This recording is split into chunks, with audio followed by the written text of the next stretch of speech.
Hermanos, me da mucho gusto de saludarlos en esta ocasión y el poder analizar y meditar la palabra de nuestro Dios. Y es mi deseo que en conjunto, tanto yo como ustedes, meditemos sobre lo que nos dice la palabra de nuestro Dios y que sea de mucha ayuda a cada uno de nosotros. En esta ocasión vamos a analizar acerca de la iglesia, de la importancia de edificar bien la iglesia local, la iglesia de Dios. Este es el título, la importancia de edificar bien la iglesia local. Y hermanos, cuando estamos analizando y meditando en la palabra de Dios, encontramos muchas palabras que son importantes. Cuando las empezamos a analizar y a meditar, encontramos un contenido que debe ser muy bueno para cada uno de nosotros, de la forma en la cual nosotros nos vamos a desenvolver para ser partícipes y en este caso, en esta ocasión, de edificar nuestra iglesia. Vamos a ver que debemos de considerarlo de una manera muy seria, porque al hacer un análisis de los versículos que mencionan acerca de la edificación, nos damos cuenta que nos invita a construir bien, a edificar de la mejor manera, y lo vamos a ir desglosando. Y creo que como primer punto que debemos de tomar en cuenta y considerar lo que significa la palabra edificación, edificar. Y es sencillo, es simple, construir un hogar. Entonces, en base a esto, pues vamos a tomar en cuenta la palabra de Dios.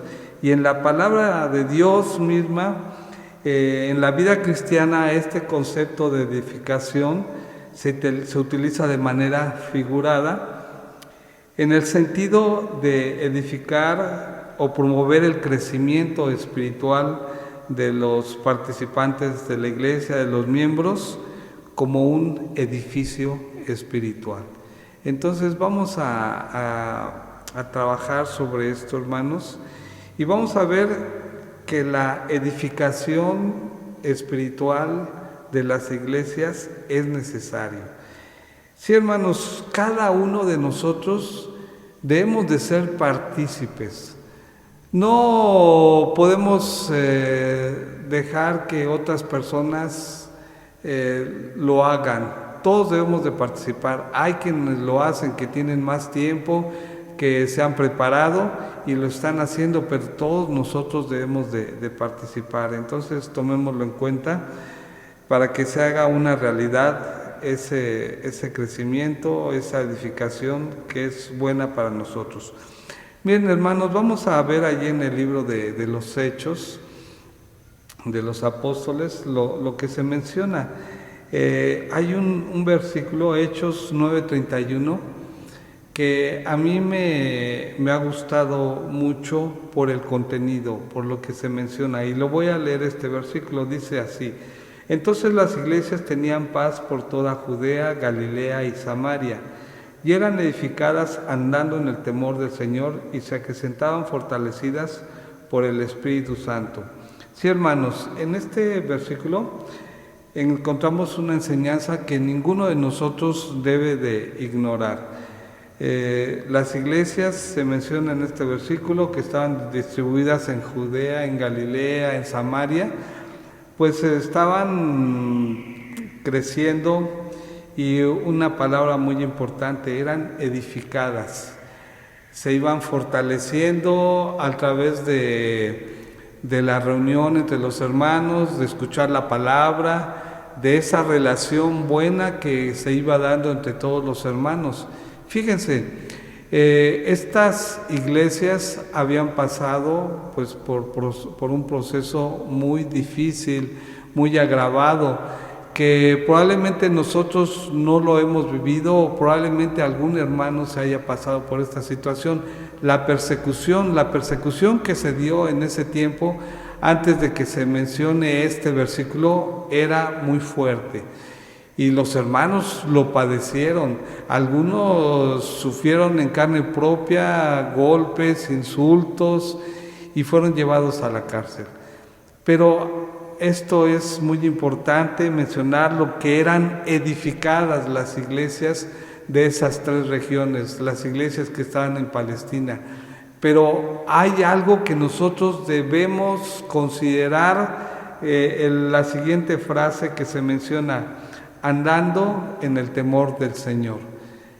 Hermanos, esto debemos de meditarlo de tal manera que nos preguntemos: ¿cómo estoy yo trabajando? ¿Cómo estoy sirviendo a mi Señor? ¿Lo hago de manera parcial, cada vez que quiero, cada vez que me acuerdo? ¿Soy inconstante dentro de la vida cristiana? ¿O la verdad me he ido apegando a lo que dice la palabra de Dios y estoy cumpliendo? Eso que habían pasado los hermanos debió de ser un factor importante para que ellos se pusieran a meditar, se pusieran a reflexionar sobre todo lo que ellos ya habían escuchado, ya sabían, y acerca de la persona del Señor Jesucristo, cuál fue el propósito de la venida del Señor Jesucristo y la forma en que los favoreció, pero probablemente no lo habían tomado tan en serio. Y en ese tiempo, en ese momento, lo que estamos leyendo en este versículo 31 nos dice algo importante: andaban en el temor del Señor. Pero pasaron por algo grave, pasaron por algo difícil los hermanos. Y yo, cuando estaba meditando en este versículo, en estos últimos meses, desde marzo, pues hemos pasado por situaciones complicadas, situaciones difíciles, no nada más nosotros, es a nivel mundial. Pero hermanos, también me recuerdo cuando la mayoría de la gente se fue a sus respectivos hogares, muy poca gente había caminando en las calles. Pues la verdad que hubo un cambio importante incluso en nuestro mundo. Veíamos las noticias gráficamente, cómo los mares se veían limpios, se veían azules, los ríos se iban limpiando. Yo escuché algo que me gustó mucho, que un hoyo que había ahí en nuestra atmósfera se había cerrado, y esperemos que así sea, porque pasaban rayos directos del sol que afectaban a nosotros, a los animales. Veíamos cómo los animales andaban libremente por las ciudades. Y pasó esto, ¿y qué está ocurriendo ahora en estos últimos meses? Cuando ya la gente empezó a salir de sus hogares, cuando ya veíamos mucha tranquilidad, creíamos que todo esto ya había pasado. ¿Y qué estamos viviendo en estos últimos días? Entonces, hermanos, cuando las personas no andan en el temor del Señor, pues nos vuelve a llamar, nos está diciendo: tienes que buscar a tu Dios, tienes que estar en paz con Él. Y creo que esta es una muy buena enseñanza. ¿Cómo andamos nosotros en el temor del Señor? ¿Cuál es nuestro comportamiento? Y esto es bueno que lo analicemos en esta ocasión, para que veamos cómo los hermanos estaban muy tranquilos, estaban bien, porque se estaban comportando de la mejor manera, porque estaban buscando tener una buena relación con su Dios, y eso se reflejaba en que las iglesias estaban en paz. Pero hermanos, pues hay que considerar la palabra de Dios. Y dice la última parte: y se acrecentaban, fortalecidas por el Espíritu Santo. Si nosotros, como parte de esta iglesia, de esta congregación, andamos en el temor del Señor, el Espíritu Santo va a empezar a trabajar en la vida de cada uno de nosotros, va a transformarnos, va a cambiarnos, de tal manera que el crecimiento se va a dar entre nosotros. Qué importante es este versículo, qué importante es ver cómo es que el Espíritu Santo está trabajando abiertamente entre los hermanos de esas iglesias, y eso permite el crecimiento de cada una de ellas. Creo que debemos de tomar en cuenta esto, hermanos. Y también a Pablo habla a los hermanos de Filipos, y este versículo lo utilizamos la vez pasada, pero hermanos,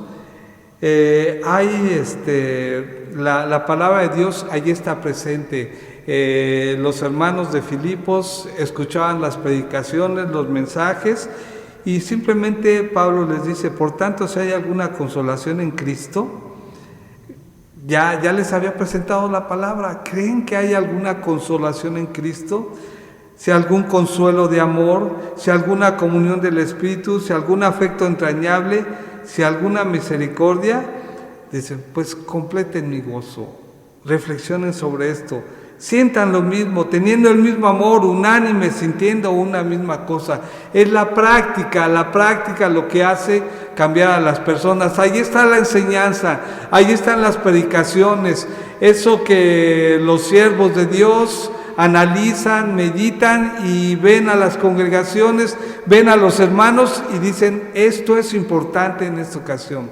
Vamos a presentar la palabra de esta manera para que los hermanos entiendan. Pero Pablo los lleva a una reflexión más profunda y diciéndoles: hay que actuar, hay que cumplir con todo lo que han escuchado. Y mencionábamos la predicación pasada: nada hagáis por contienda, por vanagloria, antes bien con humildad, estimando cada uno a los demás como superiores a él mismo.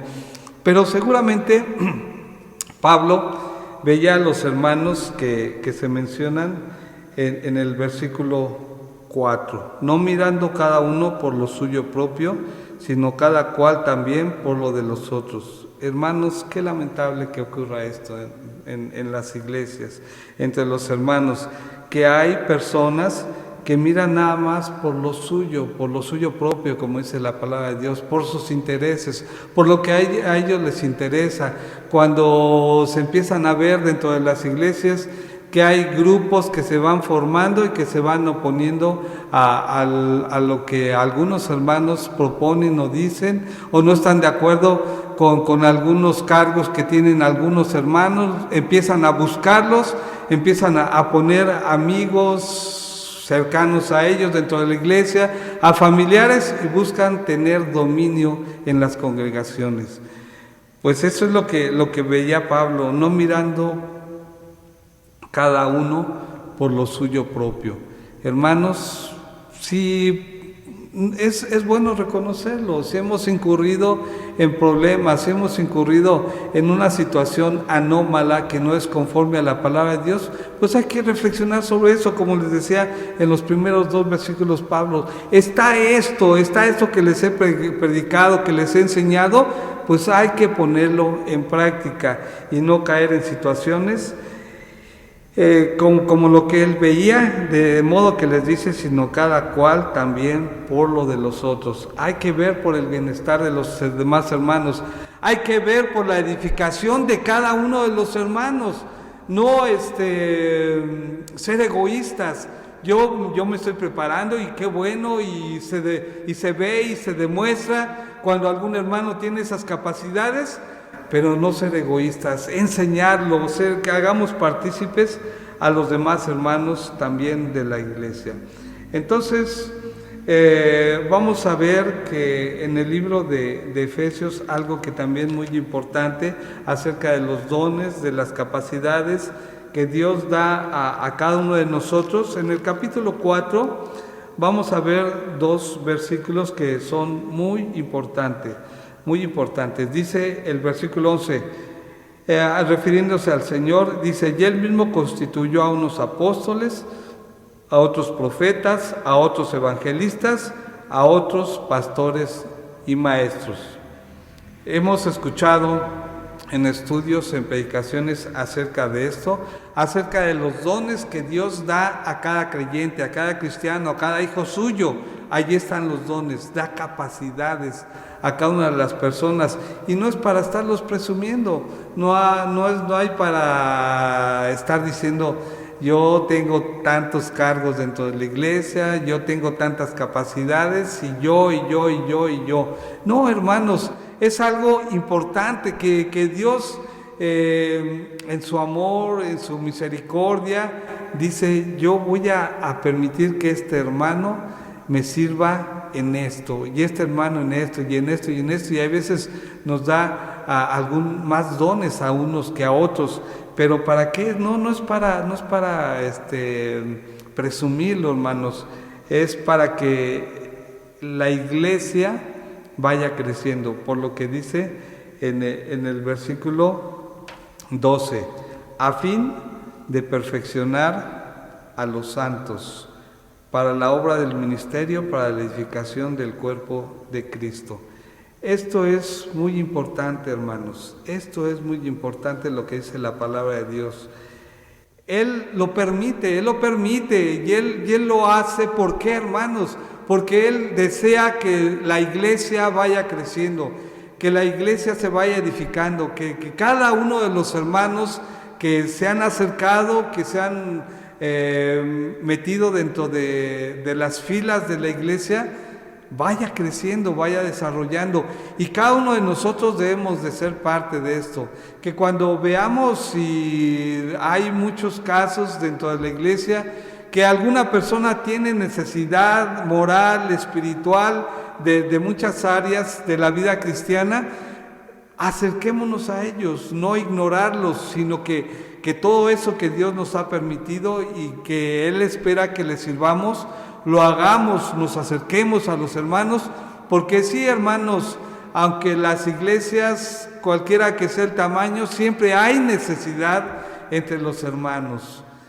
Pasamos por situaciones difíciles, hay veces que son situaciones que no esperábamos, hay situaciones que nos afectan, pero allí están los hermanos que están preparados, como dice la palabra de Dios, apóstoles, profetas, evangelistas, pastores y maestros, para perfeccionar a los santos, para ayudar, para que tú seas de una ayuda a cada uno de ellos, y que no, pues sí, hicimos una predicación, un estudio maravilloso, formidable, pero que cuando sea necesidad de ir y hablar con un hermano directamente con él, personalmente, viendo sus necesidades, o cuando se acerca a nosotros, hermano, vamos a ver en qué te podemos ayudar. Si no, nos acercamos a otro hermano que tenga también la capacidad, o con el pastor, y vamos a salir adelante como hermanos, como hijos de Dios,